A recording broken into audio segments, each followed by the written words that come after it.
pernah ngerasain momen kayak gini? Duduk bengong di bengkel, motor mogok, kepala juga ikut macet.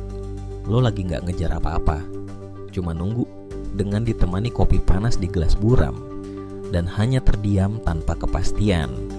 Dan anehnya, justru di situ hidup pelan-pelan kebuka sendiri. Penasaran? Yuk kita bedah fenomena ini dengan ringan, seperti yang terjadi di bengkel motor pinggir jalan.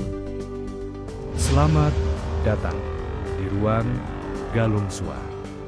Jangan lupa like and subscribe, serta tekan tombol lonceng untuk menjadi yang pertama nonton video berikutnya.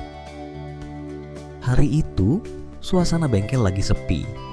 Bau oli, suara besi, kopi panas di gelas buram. Anak muda yang bernama Danu duduk lesu di kursi plastik biru, menunggu motornya yang sedang diperbaiki. Usahanya baru gagal, bukan sekali, beberapa kali.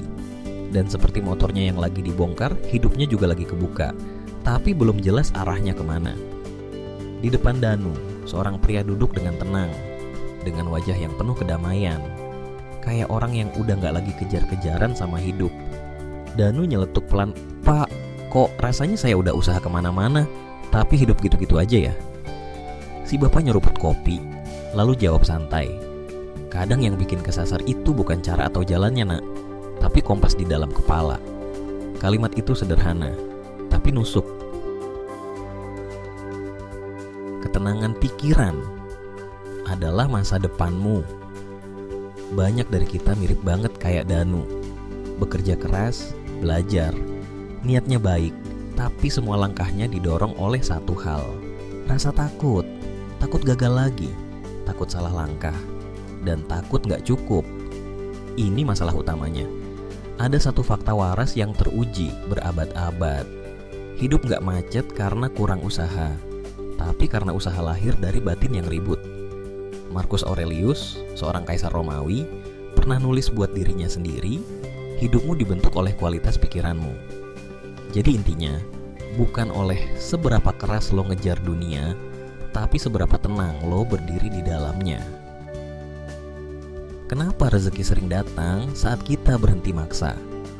Ini bukan soal pasrah, bukan soal males, ini soal penyelarasan batin.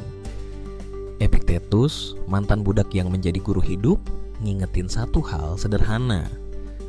Fokuslah hanya pada apa yang benar-benar bisa lo kendalikan. Masalahnya, kita sering ngejar hasil, ngejar timing, ngejar pengakuan. Padahal semua itu bukan wilayah kendali manusia. Yang bisa lo atur cuma satu, sikap batin saat lo bergerak. Dan anehnya, pas batin berhenti panik, keputusan jadi lebih jernih, langkah jadi lebih presisi. Dari luar kelihatannya kayak, kok rezeki datang sendiri ya? Padahal sebenarnya lo akhirnya nggak melawan arus hidup. Studi kasus modern tanpa teriak motivasi. Steve Jobs pernah dipecat dari perusahaan yang dia dirikan sendiri. Bagi banyak orang itu akhir. Tapi dia bilang, fase itu justru bikin pikirannya ringan lagi. Tekanan hilang, rasa ingin tahu balik, dan karya terbaiknya lahir bukan saat dia maksa, tapi saat dia selaras. Atau contoh lain, atlet besar seperti Michael Jordan. Di momen paling genting, dia nggak mikirin menang atau kalah.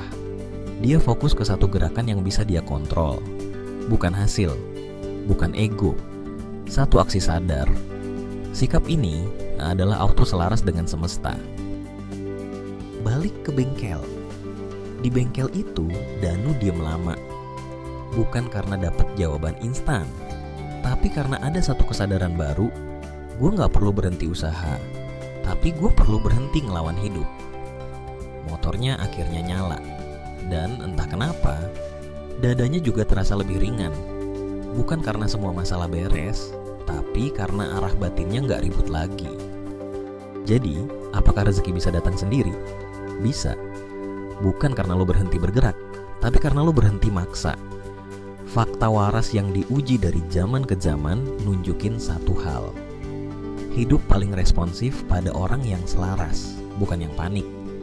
Kadang jawabannya bukan nambah strategi, tapi ngurangin perlawanan di dalam. Dan kadang Pelajaran paling jujur nggak datang dari seminar mahal, tapi dari bengkel kecil, kopi panas, dan obrolan sederhana saat lo lagi siap denger.